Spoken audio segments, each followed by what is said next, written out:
A very good morning to all of you. The topic that we are going to see, the standard electrode potential of transition metal. So why do you need the standard electrode potential? So by which we can measure oxidizing and reducing power of an transition element.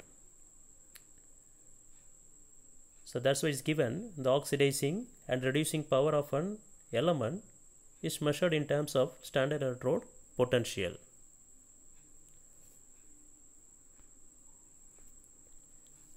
Look at the picture.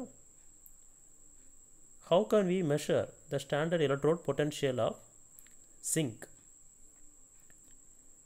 Here, two half cells are connected by salt bridge, and the two electrodes are connected by wire at the midst. 1 voltmeter also fixed. This experiment shows redox reaction. Redox reaction. Redox reaction means oxidation and reduction simultaneously happen. When zinc rod is nothing but zinc electrode dipped in zinc sulfate solution. It is one of the half cell. When the zinc electrode dipped in zinc sulfate solution, it releases two electron. The two electron are received by standard hydrogen electrode. Standard hydrogen electrode is a inert electrode. Inert means does not give any standard electrode potential value, but it receives the two electrons from zinc dipped in zinc sulfate solution. Okay. How can we prepare the standard hydrogen electrode?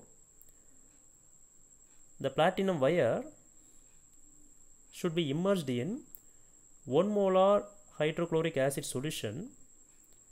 The pressure 1 atmosphere and temperature 25 degree Celsius. Simply we can say 298 Kelvin. Now we can find the reaction. Zinc is oxidized, so oxidation occurs in the anode compartment. Zinc turn to zinc 2 plus, the two electrons are releasing. Likewise, the two electrons, it is received by 2H plus and hydrogen gas will form. So by which we can measure the standard electrode potential of zinc. In this second picture, you look at this. Instead of zinc, copper electrode dipped in copper sulfate. This half cell reaction acts as reduction. Here standard hydrogen electrode, inert electrode, act as oxidation.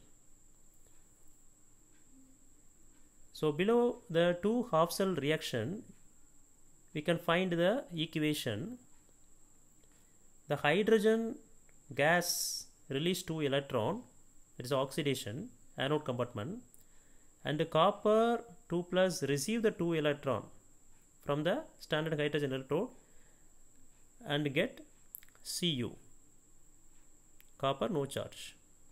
Here we can measure the standard reduction potential of copper is a positive 0.34 volt by voltmeter.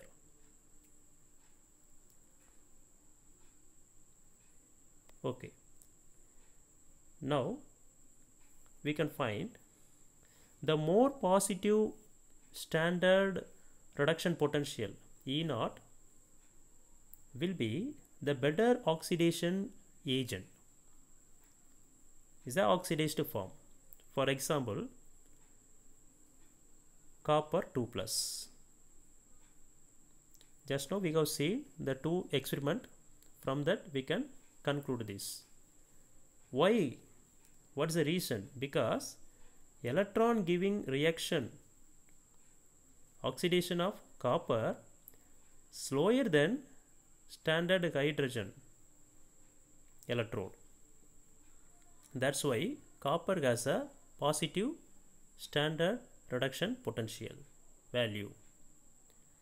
But the more negative standard reduction potential,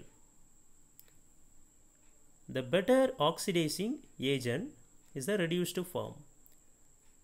Example, zinc. The zinc value, by the experiment we found it minus 0.76 volt. So negative value. Reason what is that? Zinc acts as a reducing agent, but copper acts as oxidizing agent. Here some of the transition metal standard reduction potential values are listed out. Here we can find the copper value alone is positive. Other transition metals are showing negative values. Just for reference.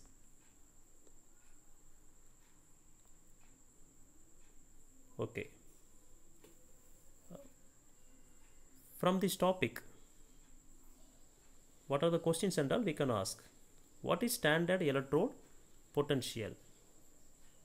I told you standard hydrogen electrode, answer and all we can give it. The standard electrode potential is the value of the standard EMF of a cell in which molecular hydrogen under standard pressure 1 atmosphere and the temperature 273 Kelvin is oxidized to solvated protons at the electrode. Actually 273 Kelvin or 298 Kelvin. What is the meaning of negative sign in standard electrode potential? Negative sign, which transition metal is showing? Except copper, we can find negative. Some of the elements are showing negative. The reason what is that? Zinc is negative, minus 0.76 volt. Reason what is that? If the standard electrode potential indicated E0 of a metal is a large and negative, because the metal is a powerful reducing agent, because it loses electrons easily.